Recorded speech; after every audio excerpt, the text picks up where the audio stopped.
오늘로써 2025년 벌써 세 번째 주일을 맞이하게 됩니다. 저는 말씀을 준비하면서 믿기지가 않았습니다. 아니 이렇게 시간이 빨리 아니 도대체 1월 1일이 엊그제 같았는데 정확하게 오늘 2025년에 19번째가 되는 날이라니 너무나도 빨리 지나가서 야 정말 나도 한 살을 더 먹었나 보다. 작년보다 이 시간이 가는 속도가 1km, 시속 1km 더 빨리 지나가는 것처럼 느껴졌어요. 2025년 이 새해에 베트남 사람이든 한국 사람이든 지금 서로 만나면요 대화하는 주제가, 공통적인 주제가 하나 있더라고요. 그게 뭔지 아세요? 바로 이 베트남에서 말도 안 되게 인상된 이 베트남의 이 교통법규 벌금 규칙으로 인해서 지금 아주 난리가 났습니다. 네, 이미 아시는 분들은 다 아시겠지만 오토바이 범칙금은요 기존에 뭐 우리 솔직히 오토바이 타면서 헬멧 안 쓰고 뭐 이렇게 속도 위반하거나 뭐 신호 위반하면 공안에게 20만 동, 30만 동 이렇게 막 밑으로 주고 막 그렇게 통했던 시대가 이제 없어진 거예요. 이제 걸리면 무조건 최소 400만 동. 그리고 많으면 600만 동. 만일 공안이 불렀는데 쌩 까고 도망갔다. 걸리면 1000만 동. 네. 오토바이는 아주 귀여운 겁니다. 자동차는요. 이제 자동차 여러분들 타고 다니는 분들 있으시겠지만 이거를 처분해야 될지 이거를 타고 다녀야 될지 와. 그 전에 뭐 200만 동, 300만 동 했던 벌금이요. 2천만 동. 예. 그래서 지금 난리가 났어요. 베트남 사람들, 외국인들 할 거 없이 한 번만 신호 위반하면요 베트남 사람들 월급 한 달째가 그냥 통째로 날아가는 겁니다. 우리나라로 따지면은요 신호 위반 한 번 했다고, 깜빡이 한 번 안 켜고 좌회전이든 우회전 했다고 벌금 200만 원, 300만 원 때리는 거랑 똑같은 체감을 느끼는 겁니다. 이게 얼마나 심하면요 KBS 뉴스에도 막 나오고 뭐 YTN 뉴스에도 나올 정도입니다. 1월 1일 딱 하루 만에요. 제가 이제 이거를 찾아봤는데 베트남 전국에서 부과된 벌칙금 1월 1일 딱 하루 신정 때 부과된 벌칙금이 얼마인지 아십니까? 무려 280억 동. 하나로 약 15억 원이 거쳤다고 합니다. 하루 만에 부과된 베트남 이제 굉장히 부자 나라가 되겠어요. 그것뿐만이 아니에요. 그것뿐만이 아니라 여러분 요동치지 마십시오. 여기서 파파라치라는 제도가 생겼어요. 그래서 이제 공안이 보지 않을 때에 혹은 공안이 없는 곳에서 여러분이 괜찮겠지? 내가 속도 위반해도 헬멧 안 써도 괜찮겠지? 하다가 저렇게 파파라치에게 찍혀서 저 사람이 이제 공안 사이트에 올리면요 저 사람에게 포상금 200만 동이 돌아갑니다. 이렇게 정부에서 포상금을 200만 동 줘야 하니까 그 걸린 사람에게 벌금을 얼마 때리겠어요?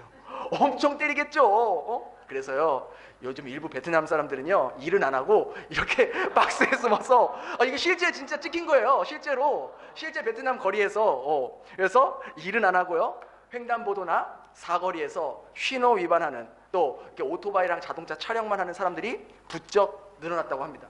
여러분 생각해 보세요. 아무것도 안 하고 하루에 한 건만 해도 얼마 벌 수 있는 거예요? 200만 동 버는 거예요. 그러니까 사람들이 이것만 하죠. 이 베트남 사람도 하루 뭐 인건비 해봤자 뭐 20만 동, 30만 동 뭐 그렇게 될 텐데, 그렇지 않습니까? 한 달에 10건만 해도 얼마 버는 거예요? 2천만 동. 어떻게 우리 집사님들 직업을 전향할 생각 있으십니까?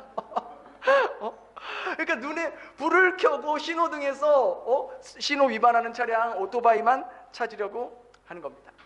정부에서는 이런 무거운 벌금 체제로 사람들이 이제 교통법을 더 잘 지켜서 교통 환경이 나아질 거라고 예상하지만요 대부분 전문가들이나 시민들은요 그렇게 생각하지 않더라고요. 아니 교통 인프라 자체가 안 좋은데 그거는 개선 안 하고 벌금만 올리려고 해서 되냐? 결국 시민들의 돈 뜯어내려고 시민들에게만 더 피해가는 거 아니겠냐라고 말하고 있는 거죠. 근데요 참 신기한 게요 베트남이 사회주의 국가잖아요. 그러니까 당이 하나인 나라다 보니까요 법안들이 막 속전속결로 진행되는 거예요. 뭐 찬반 토론도 없고요 뭐 국민들 여론이나 뭐 그런 거 없어요. 법안으로 올라오면 바로 시행되는 거예요. 보세요 1월 1일부터 바로 시행되잖아요. 그러니까 국민들이 뭐 불만을 가지거나 너무하다, 뭐 월급은 쥐꼬리만 한데 무슨 벌금이 뭐 500만 동 600만 동이냐, 이게 말이 되냐 말해도 소용이 없는 거예요. 그냥 시행하는 거예요. 이것 때문에 뭐 속으로 우리들끼리 뭐 이야기하고 막 불만을 토로할 수 있어도 이걸 가지고 너무합니다 막 교통국에 가서 진정서를 제출하거나 뭐 항의를 하거나 그런 사람 본 적이 없어요. 그냥 나라에서 정한 거니까 따라라. 안 따를 거면 타고 다니지 마. 아니면 우리나라에서 떠나. 그냥 그러는 거예요. 저도 이 오토바이를 타고 다니는데 이제 오토바이를 탈 때마다 가슴이 막 조마조마합니다. 길 가다 괜히 공안을 보게 되면요, 막 가슴이 더 두근두근해져요. 혹시 나를 잡지 않을까? 우리 성도님들도 다 대부분 오토바이도 타시고 또 차 이렇게 이용하시는 분도 있는데 어쨌든 어떻게 하겠습니까? 로마에 가면 로마의 법을 따라야 하니 우리가 베트남에서 사는 동안 베트남의 법을 따라야 하는 것이 맞겠죠. 아무쪼록 여러분들 교통법규를 잘 지켜서 여러분의 그 귀한 돈을 공안들에게 뜯기지 않도록 그런 어려운 일 당하지 않기를 바랍니다. 근데요, 제가 이 베트남 이 법규들을 이렇게 보고 시행되는 모습들을 보면서 이 법이라는 게 굉장하구나, 이 법이라는 게 힘이 대단하구나, 그냥 시행되니까 이 법이 바로 사람들의 삶에 바로 영향을 미치는구나, 나도 한번 잘못하면 저렇게 엄청난 벌금을 맞을 수 있겠구나, 이제 공안이 보지 않아도 다른 사람이 어느 누군가가 저 위에서 나를 찍을 수 있겠구나, 나를 신고할 수 있겠구나라고 생각하니까 좀 더 조심하게 되고 좀 더 경각심을 갖게 되더라고요. 근데 저는 여기서 이런 생각이 들더라고요. 이처럼 이 세상의 법들도 지키지 않으면 그에 따른 상하는 법과 또 페널티로 인해서 사람들이 그 법을 무서워하고 그 법을 지키려고 안간힘을 쓰는데, 영원한 진리이신 그 하나님의 말씀들, 그 명령들, 그 법들에 대해서 우리는 얼마나 깊이 생각하고 하나님의 법들을 지키려 하고 있는가, 따르려 하고 있는가. 어쩌면 우리가 이 하나님의 법보다 세상의 법에 더 민감한 이유는, 세상의 법은요, 그 준수 여부에 따라서 그 결과가 바로 나오기 때문이 아닐까라는 생각이 들었습니다. 법을 안 지키면 바로 페널티가 이어지고 바로 벌금을 맞게 되고 바로 불이익이 이어지니까 그러한 불이익을 당하기 싫어서 지키고 따르는 것이고, 하나님의 말씀과 하나님의 법들은 지금 당장 지키지 않아도, 지금 당장 따르지 않아도 특별히 내 인생에 나에게 페널티나 불이익이 없이 느껴지기 때문에 이런 지키려는 노력이 더딘 것은 아닐까, 그런 생각을 해보게 되었습니다. 그렇지 않습니까? 만약 하나님께서 말씀하신 명령과 이 법들을 우리가 지키지 않을 때, 그때마다 바로바로 하나님께서 그 법들을 집행하시고 심판하신다면 우리는 하나님이 너무나 무섭고 두려워서라도 그 말씀을 지키지 않을 수 없을 것입니다. 여러분, 이 베트남의 이 교통법규와 벌금들이 강화됐다고 해도요, 하나님께서 정하시고 하나님께서 말씀하신 법과 비교했을 때 사실 이거는요, 게임도 안 되는 거예요. 비교조차가 안 돼요. 자, 로마서 3장 23절 한번 같이 읽어볼까요? 시작. 모든 사람이, 이 말씀 안에는 아주 중요한 두 가지 사실이 있어요. 자, 먼저 어떤 사람이 죄를 범했대요? 모든 사람이. 그럼 이 모든 사람 안에는 저와 여러분이 포함되어 있어요? 안 되어 있어요? 당연히 되어 있죠. 자, 그럼 모든 사람이 죄를 범했는데 무슨 죄를 범했다는 거예요? 무슨 죄? 우리가 어떤 죄들을 범했는지 조목조목 우리가 함께 읽어볼 테니까 혹시 그 죄목들 중에서 여러분이 해당되는 것이 있는지 한번 살펴보길 바라요. 로마서 1장 26절부터 우리가 31절을 천천히 한번 읽어보도록 하겠습니다. 자, 한번 같이 읽겠습니다. 시작. 이 때문에 하나님께서 그들을 부끄러운 욕심에 내버려 두셨으니 곧 그들의 여자들도 순리대로 쓸 것을 바꾸어 영리로 쓰며, 남자들도 순리대로 여자 쓰기를 버리고 서로 음욕이 부릴 듯하매 남자가 남자와 더불어 부끄러운 일을 행하여 그들의 그릇 때문에 상당한 보응을 그들 자신이 받았느니라. 또한 그들이 마음에 하나님 두기를 싫어하매 하나님께서 그들을 그 상실한 마음대로 내버려 두사 합당하지 못한 일을 하게 하셨으니 곧 모든 불의, 추악, 탐욕, 악의가 가득한 자요, 시기, 살인, 분쟁, 사기, 악독이 가득한 자요, 수근수근하는 자요, 비방하는 자요, 하나님께서 교만한 자요, 자랑하는 자요, 부모를 거역하는 자요, 우매한 자요, 배약하는 자요, 무정한 자요, 무자비한 자라. 자, 우리가 이렇게 읽었습니다. 여기 나온 죄의 목록 중에서 나는 여기에 해당되는 것이 없다, 나는 해당이 안 된다 라고 생각하시는 분 혹시 계십니까? 그럼 지난주 말씀드린 대로 여러분은 나는 예수다라는 그 프로그램에 참가해 보시기 바랍니다. 네? 이 죄의 목록들에 안 걸리는 사람이 있을까요? 여러분 인생을 살면서 한 번도 욕심을 가져본 적이 없으세요? 지금까지 살면서 한 번도 다른 사람 뒷담화 이렇게 신나게 시원하게 긁어보신 적 없으세요?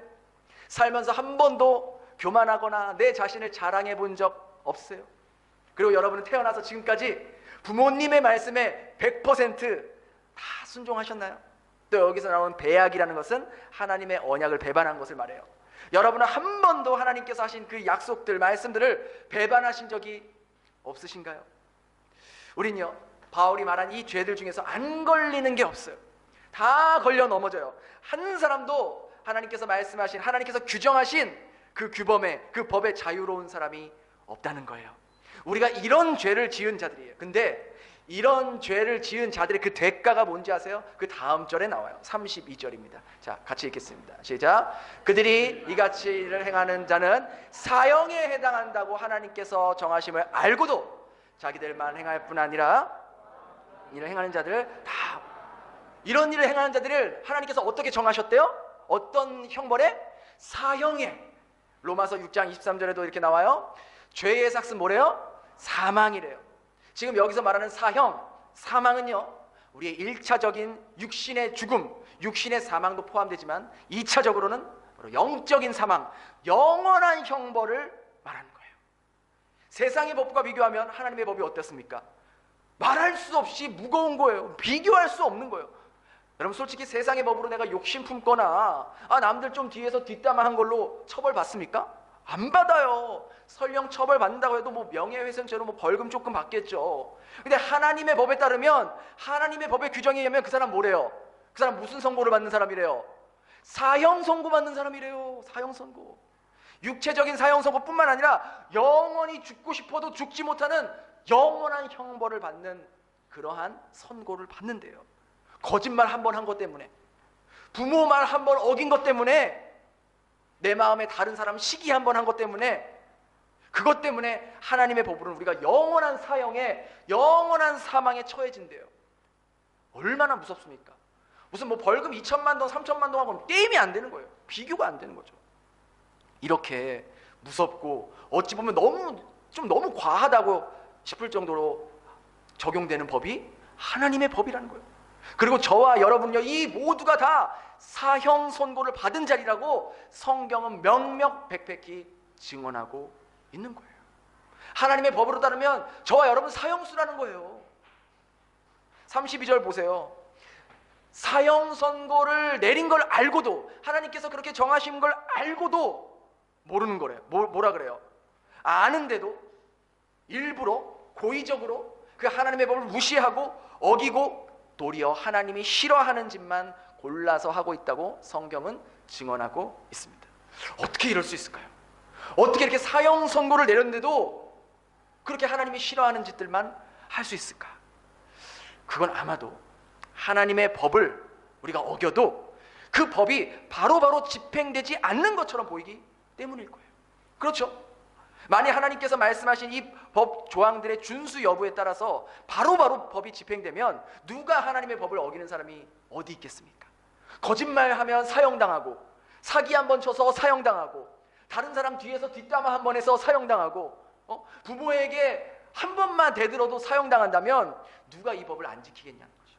그런데 그렇게 하나님의 법을 지키지 않고 무시해도 아무런 일이 일어나지 않는 것 같이 느껴지니까, 거짓말을 해도 아무런 일이 일어나지 않는 것처럼 느껴지고, 다른 사람 미워하고, 회사 돈 횡령하고, 부모에게 순종하지 않고, 하나님 말씀에 순종하지 않아도 뭐 아무런 일 안 일어나는데, 뭐 특별히 어려운 일 안 일어나는 것처럼 느껴지니까 하나님 말씀에 순종하지 않고 따르지 않는 게 아닌가. 그럼 하나님께서 말씀하시고도 그 법을 시행하지 않는 이유가, 우리들에게 하나님이 그저 겁박 주려고, 두려움 주려고 협박을 하기 위한 용도로 그렇게 말씀하시는 걸까요? 그렇지 않죠. 사실 성경에 나온 하나님께서 이 말씀하신 이 규정하신 법들을 지킬 사람은 이 세상에 아무도 없어요. 이 죄악의 목록에서 해당이 안 되는 사람이 어디 있겠습니까? 난 거기에 해당이 안 됩니다 라고 말하는 사람은 이미 그 사람이 거짓을 말하고 있는 거예요. 그러나 현실은 하나님의 법이 집행되지 않는 것처럼 보여질 때가 더 많기 때문에 사람들은 하나님의 법을 알고도, 하나님이 뭘 기뻐하시고 뭘 싫어하시는지 알고도 그걸 무시하고 지키지 않고 거스르고 있다는 거예요. 만약 하나님께서 하나님의 법들과 원칙들을 말씀하시고도 그것을 시행하지 않는다면 하나님이 거짓말을 하시는 분 아니겠습니까? 근데 하나님이 그럴 수 있겠어요? 그럴 수 없죠. 그럼 왜 하나님께서 이렇게 하나님께서 말씀하신 법들과 이 규범들을 바로바로 집행하지 않는 것처럼 그렇게 하시는 걸까? 그 답이 베드로 후서에 나옵니다. 베드로 후서 3장 9절 우리 한번 같이 읽겠습니다. 네. 시작. 주의 약속은 어떤 이들이 더디다고 생각하는 것 같이 더딘 것이 아니라 오직 주께서는 너희를 대하여 오래 참으사 아무도 멸망당하지 아니하고 다 회개에 이르기를 원하시는. 여러분, 하나님의 마음을 아시겠어요? 하나님께서 그 두렵고 그 무서운 법, 그 어느 누구도 빠져나갈 수 없는 그 하나님의 법을 만들어 놓고도 그 법을, 그 심판을 연기하시고 계시는 그 이유를, 만약 하나님께서 하나님의 법들을 만드시고 곧바로 안 지킬 때마다 시행하신다면 저와 여러분이 이 자리에 남아 있을 수 있겠습니까? 우린 벌써 사형을 당해도 100번, 1000번, 10,000번을 당해도 더 당했을 거예요. 지구상에 남아있는 사람이 누가 있겠습니까? 하나님께서 이 법을 즉시 시행하신다면 그 어느 누구가 하나님 앞에서 무죄 판결을 받을 수 있겠냐라는 거예요. 아무도 안 남는 거예요. 다 죽는 겁니다. 근데 하나님께서 그걸 원하시는 거예요? 아니잖아요. 하나님께서 이렇게 하나님의 법을 집행을 더디하시고 오랫동안 기다려주신 이유는 단 한 사람이라도 자신이 하나님 앞에 사형 선고를 받을 수밖에 없는 그 철저한 죄인임을 깨닫고 그 하나님 앞에 나와서 자신이 죄인임을 시인하고 자신의 죄를 고백하고 회개하며 주님께 다시 돌아오게 하기 위해서 그토록 법 집행을 늦추시고 미루시고 오랫동안 기다려 주시는 거예요. 그래서 바울이 뭐라고 선포합니까? 우리 로마서 3장 24절 함께 읽겠습니다. 시작. 그리스도 예수 안에 있는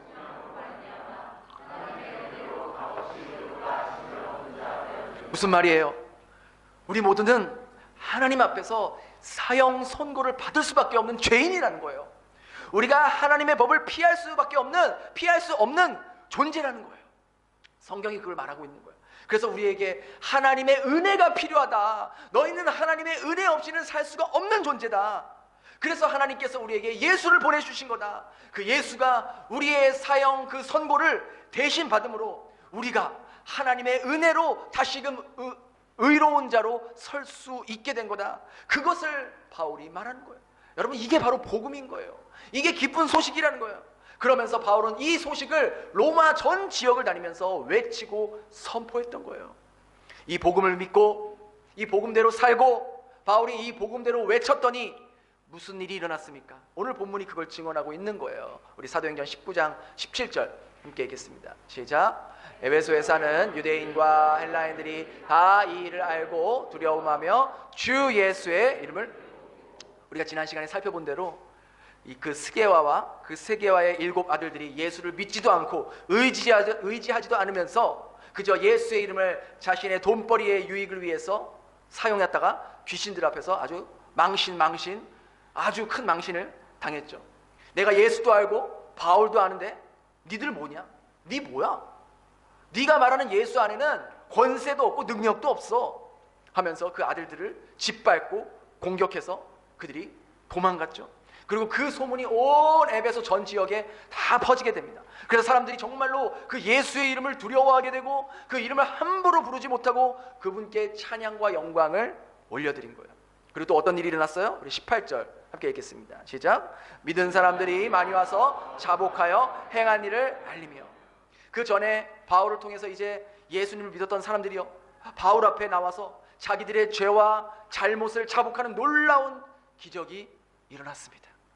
여러분, 자기가요, 자기 죄를 스스로 고백하는 게 얼마나 힘든 일인 줄 아세요?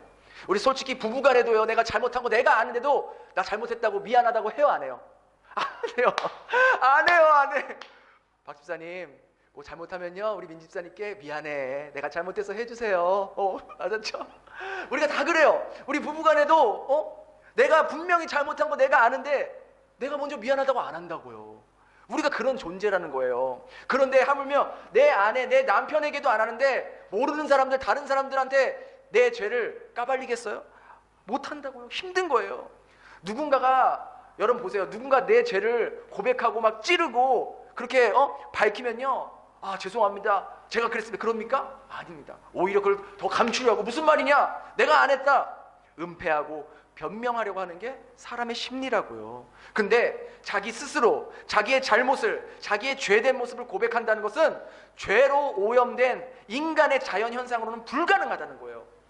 오직 성령께서 사람의 마음 가운데 역사하실 때만이 자기 죄에 대한 자각의 눈이 떠지고 이것을 자복하게 되는 거예요. 자복한다는 것은요, 자신이 하나님 앞에 사형 선고를 받을 수밖에 없는 죄인임을 시인한다는 거예요. 성령께서 역사하지 않고는 절대로 불가능한 일이 바로 자기 죄를 스스로 자복하는 거예요. 구체적으로 어떤 일들을 해놨나, 우리 19절 같이 읽겠습니다. 시작. 또 마술을 행하던 많은 사람이 불사르니 그 책값을 계산한 즉 은 5만이나. 여기서 마술을 행하던 자들은 점쟁이들을 말합니다. 무당이나 점쟁이들을 말하는데, 오늘날로 말하면 그런 거예요. 타로 카드 같은 거나 역술가들 책들 있잖아요. 그런 걸 이용해서 사람의 운명이나 미래를 마치 아는 것처럼, 마치 바꿀 수 있는 것처럼 속여서 돈을 착취하듯이, 그 당시에도 에베소에 있는 많은 점쟁이들이 사람들의 운명을 알려주거나 바꿀 수 있는 것처럼 그들의 심리를 이용해서 돈벌이를 행해왔던 것이죠. 그런데 이런 점쟁이들이요, 바울이 선포했던 그 예수 그리스도의 복음, 그 스게와의 7 아들들의 사건을 통해서 바울이 선포하는 예수, 바울이 선포하는 그 하나님은 정말 살아있는 신, 그 정말 그 예수의 이름에 능력이 있다는 것을 자신들이 그동안 해왔던 눈속임이나 그런 심리를 이용한 것과는 차원이 다르다는 것을, 사람의 이성으로는 설명할 수 없는 영역임을 이들이 인정할 수밖에 없었다는 거예요. 그리고 놀랍게도 그 점쟁이들은 그동안 정말 자기들이 소중하게 여겼던 것, 어떻게 보면 자기들 밥벌이잖아요. 이게 밥그릇을 채워주는 거잖아요. 그런 역술가 책이나 오늘날로 말하면 타로 카드 같은 것들을 다 모아서 사람들이 보는 앞에서 다 불태웠다는 거예요. 여러분, 이건요, 자기들 스스로 자기들의 밥줄을 불태우는 것과 똑같은 행동이에요. 그런데 그들에게 성령이 역사하고 나니까 그동안 자기들이 해왔던 이 행동이 죄였다는 것을, 죄악된 행동이었다는 것을 자각하게 되고 미련 없이 그걸 불태웠다는 것이죠. 여기서 불사르니라는 이 단어는요, 미완료 형태인데요, 무슨 말이냐면 한 번만 갖고 와서 불태운 것이 아니라 계속해서 가져와서 태우고 또 태우고 또 태우고 또 태웠다는 거예요.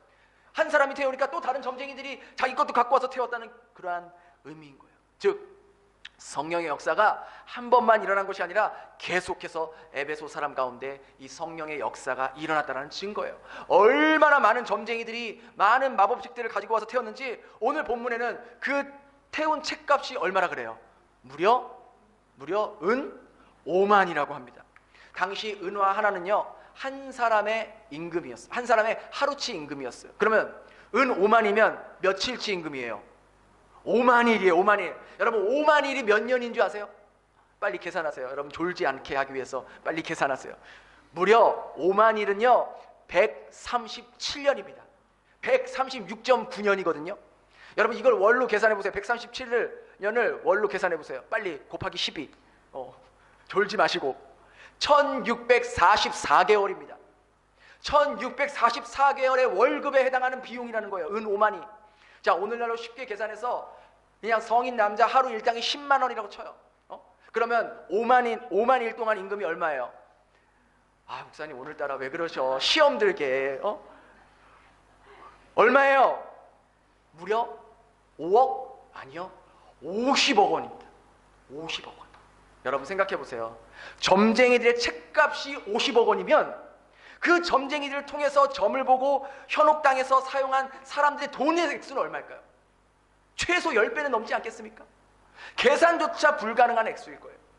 에베소에는요, 그렇게 셀 수 없이 수많은 사람들이 이 점쟁이들에 의해서 수많은 돈과 시간과 에너지와 인생을 낭비하고 쏟아부음으로써 얼마나 많은 사람들의 소중한 인생이 갉아먹게 되었냐는 것이죠. 그 피해가 자기 자신은 물론이고 자기에게 속한 가족들에게까지 그 피해가 고스란히 가지 않았겠어요? 하지만 이 에베소의 점쟁이들은 그렇게 하나님의 살아계심과 그 능력은 자기들이 해왔던 속임수와 귀신을 이용해서 해왔던 그런 능력과는 차원이 다른 능력임을 확인함으로써 그동안 자기들의 행위가 자기들의 인생뿐만 아니라 자기들로 인해서 수많은 사람들의 물질과 시간과 심리적, 정서적 피해를 입혔던 그러한 죄인임을 자각하고 자복했다는 겁니다. 그리고 구체적으로 그 자복의 증거로 자기들이 그토록 소중히 여겼던, 밥벌이로 여겼던 그 마법책들을 공개적으로 불살랐다는 것이죠.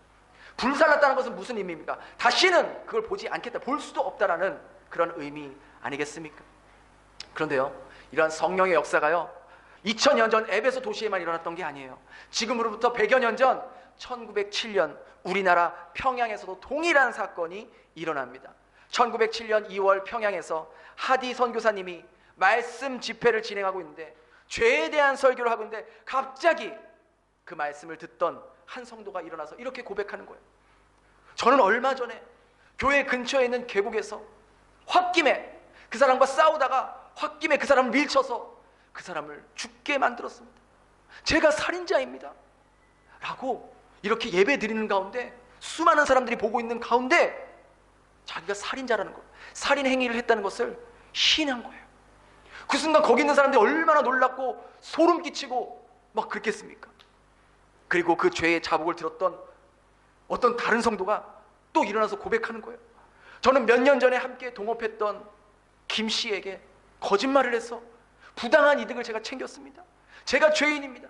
제가 그 사람에게 부당한 이득을 취한 것을 다시 돌려드리도록 하겠습니다. 그렇게 자기 입으로 자복하는 일이 일어나는 거예요. 그러다 또 다른 성도가 일어나서 저는 교회 직분을 맡고 있는데 제가 그동안 부도덕한 죄를 지었고 교회에 헌금을 횡령했습니다. 제가 지은 잘못을 회개하고 횡령한 금액을 다시 돌려드리겠습니다. 이렇게 눈물을 흘리며 자기의 죄를 자복하는 일이 계속해서 일어나는 거예요.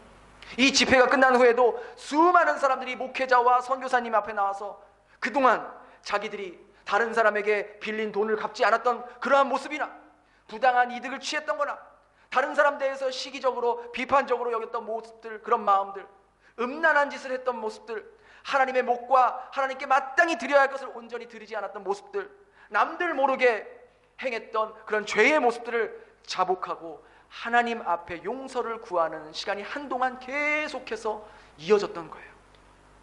여러분, 성령님께서 우리 안에 역사하시면 우리가 이 죄악을 가지고는요 견딜 수가 없어요. 은혜를 받고 나면 죄책감에 사로잡혀서 그 모든 죄들을 토하지 않고서는 견딜 수가 없다는 거예요. 이건 2025년 오늘을 살아가는 저와 여러분에게도 동일하게 역사합니다. 여러분, 살아있는 예배가 어떤 예배예요?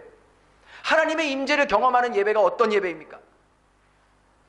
말씀에 감동하고 찬양할 때 막 가슴이 벅차오르고 막 눈물이 나고 그런 게 살아있는 예배입니까?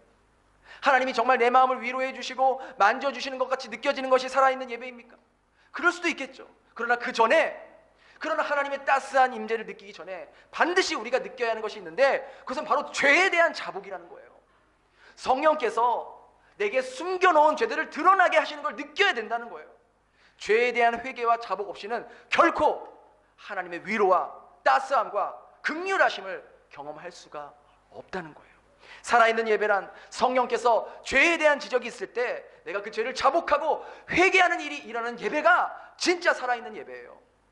내가 얼마나 하나님 앞에서 큰 죄인인가, 내가 얼마나 하나님 앞에서 사형수였나, 그걸 전적으로 느끼고 고백하고 인정하는 자, 자신의 죄를 철저하게 회개하고 자복하는 자, 깨닫는 자, 그리고 구체적으로 오늘 말씀처럼 죄를 끊어내려고 행동하는 자, 바로 그런 사람에게 하나님의 위로와 긍휼과 인도하심이 함께 임하게 된다는 거예요. 저는 매주 예배 때마다 그러한 성령의 강한 회개의 영과 자보의 역사가 일어나길 기대하는 거예요. 그런 역사가 없는 예배는 죽은 예배예요. 여러분, 이 예배 가운데 그런 성령의 찔림이 없다면, 여러분 가운데 회개의 역사가 일어나지 않는다면 여러분은 이 베델교회 예배에 참석 안 하셔도 괜찮아요. 그런 성령의 임재를 느낄 수 있는 예배를 찾아가셔야 여러분과 여러분의 가족이 사는 거예요. 여러분, 오늘 본문에 이 점쟁이들이 태운 이 책들은요, 오늘날로 말하면 지금 우리 각자가 붙잡고 집착하고 있는 그 무언가의 상징입니다. 우리가 무언가에 집착하면 어떻게 됩니까? 내 마음이 거기에 쏠려서 아무것도 안 들려요. 아무것도 안 보여요. 그것만 보여요. 그것만 들려요. 그렇지 않습니까? 만일 여러분이 어떤 것에 집착하고 어떤 것에만 마음을 쓰고 있는데 다른 사람과 대화를 한들 그 상대방의 이야기가 귀에 들어오겠습니까? 예를 들어 여러분이 주식과 코인에 집착을 하고 있다면 그거 수시로 들여다보기 위해서 여러분이 맡은 회사의 업무를 정상적으로 수행할 수 있겠습니까? 그거 사고 팔고 하느라고 정신없어서 정작 내가 진짜 해야 하는 일들을 하지 못하게 될 거예요. 주식하고 코인하는 게 죄라는 말이 아니에요. 할 수 있죠. 근데 본연의 업무는 망각한 채 거기에만 집착하고 있다면 그 사람은 첫 번째로 하나님께서 보내주신 그 삶의 현장에서 하나님이 자신을 보고 있다는 것을 망각하는 것을 범하는 죄이고, 두 번째는 자신이 맡은 역할을 충실하지 않으므로 그 회사에 피해를 끼치는 두 번째 죄를 범하고 있는 거예요. 직무유기죠. 여러분이 뭔가 하나에 꽂혀 있다면, 집착하고 있다면 그 사람은 자신의 눈과 귀를 잃을 수밖에 없어요. 여러분도 누군가와 대화할 때 그 상대방이 뭔가에 꽂혀 있으면 여러분이 하는 이야기가, 말이 그 사람에게 들릴까요? 그것이 잘못된 거라고, 그것이 죄된 거라고, 죄의 길로 가고 있다고 말해줘도요, 거기에 꽂혀 있으면요 아무리 얘기해도 그 사람은 자기 합리화를 합니다. 자기가 잘못 선택하고 자기가 잘못 판단하고 있다고 절대로 생각하지 않아요. 여러분이 뭔가에 집착하고 있는데 아무리 이 예배 시간에 나와서 예배를 드리고 있다 한들 제가 하는 설교가 여러분의 귀에 들리겠습니까? 여러분의 가슴에 새겨지겠습니까? 이 예배 시간에 하나님의 그 세미한 음성에 우리가 민감하게 반응할 수 있겠습니까? 이 시간 하나님이 아닌 다른 것에 집착하고 있다면 그 사람은 이미 하나님의 말씀을 들을 수 있는 귀를 잃어버린 사람인 거예요. 목회가 아닌 다른 것에 집착하면 그 목회를 제대로 하겠습니까? 목사가 돈에 집착해서 돈 굴러가는 거에 마음이 뺏기고, 목사가 정치에 빠져서 정치가처럼 행동하고, 목사가 세상 재미에 빠져서 살아간다면 그 사람의 목회가 제대로 되겠습니까? 목회에만 집중해도 힘든 게 목회인데 어떻게 다른 것에 마음을 뺏겨서 맡겨진 성도들의 영혼을 온전히 살필 수가 있겠냐라는 거예요. 우리가 무언가에 집착하고 마음을 뺏기면요, 정작 올바르게 봐야 하고 올바르게 들어야 할 것을 듣지 못하고 결과적으로 나와 나의 가족들의 한 번뿐인 이 소중한 인생 헛된 것들로 낭비하게 되고 물거품처럼 사라질 것들로 잡기 위해서 허비하는 삶을 살게 된다는 거예요. 그런 의미에서 우리의 눈과 귀를 잃게 만드는, 내가 집착하고 있는 것이 무엇인가, 나는 뭐에 집착하고 있는가, 여러분 돌아볼 수 있어야 돼요. 우리가 태워버려야 할 것이 무엇인가 돌아볼 수 있어야 돼요. 아무리 사소한 것 같아도 그 사소한 것 그거 하나 때문에, 이 정도쯤이야 라고 가볍게 여긴 그거 하나 때문에 우리의 한 번뿐인 인생을 갉아먹게 되고, 정말 우리가 붙잡고 나아가야 할 것 그것을 놓치게 되고, 그 작은 것 하나 때문에 내 양심이 화인 맞은 자처럼 성령께서 아무리 이야기해도 들을 수 없는 자로 변화될 수 있다는 거예요.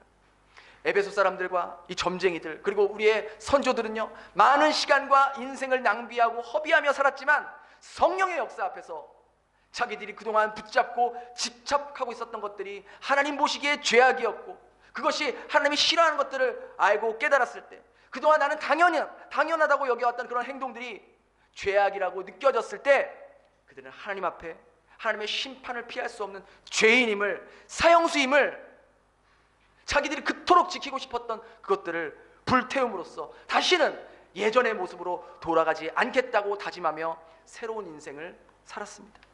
살아계신 하나님은요, 2000년 전 에베소에서 역사하셨던 것처럼, 그리고 100년 전에 우리 대한민국 평양에서 역사하셨던 것처럼, 오늘 2025년 1월 19일 이 자리에, 이 호치민, 이 변방에, 이곳에서 하나님의 이름으로 예배드리는, 예수 그리스도를 나의 구주로 시인하는 오늘 말씀을 성령께서 내 양심에, 내 심령에, 내 영혼에 말씀하고 있다고 받아들이는 사람에게 동일하게 역사하실 줄 믿습니다. 성령이 이 시간에 우리에게 역사하시면 우리는요, 우리의 죄악들을 낱낱이 고하게 될 것이고, 우리의 눈과 귀와 인생 전체를 갉아먹었던 그 집착의 대상들을 이 시간 우리가 성령의 불로 간절히 태워주길 기도하게 될 것이고, 더 이상 예전의 모습으로, 옛날의 삶으로 돌아가지 않고 나에게 새 생명 주신, 내 인생 완전하게 새롭게 변화시켜 주신 그 주님 앞에 우리의 눈과 귀와 영혼을 집중하며 살아가게 될 것입니다. 그렇게 할 때 주님은 우리가 봐야 할 것을 보게 할 것이고, 들어야 할 것을 듣게 하실 것이고, 마음에 품어야 할 것을 품게 하심으로써 이 오늘 본문에 나온 성령의 역사가 여러분 삶에 그대로 역사함으로 여러분이 가는 곳곳마다, 여러분의 회사에서, 여러분의 가정에서, 여러분이 만나는 사람들마다 여러분을 통해서 그 사람들이 자신들의 죄를 자복하고 회개하고 주님 앞에 돌아오게 되는 놀라운 성령의 역사가 반드시 일어나게 될 것입니다. 그런 성령의 통로, 회개의 통로, 생명의 통로, 회복의 통로가 될 수 있는 저와 여러분 될 수 있기를 예수님 이름으로 축원합니다. 우리 이 시간 그렇게 찬양하면서 함께 기도하는 시간 갖도록 하겠습니다.